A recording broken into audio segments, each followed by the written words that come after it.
Hi, this is Karen with WTI, and this is a 2021 Apple iPad Pro 12.9 inches, and it comes with the M1 chip for the next level performance. It's a very lightweight iPad, and because of the USB-C port, I'm allowed to connect the memory card or any other device.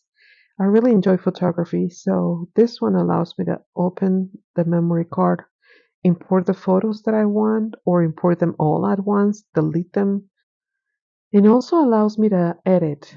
Whenever I'm working and I have to edit a video or a photo or something, I can use both of my hands. Another hobby of mine is calligraphy. I know I'm not great, but I'm working on it, and this one allows me to practice. Also, calendars. That's very important for anyone who goes to school or works.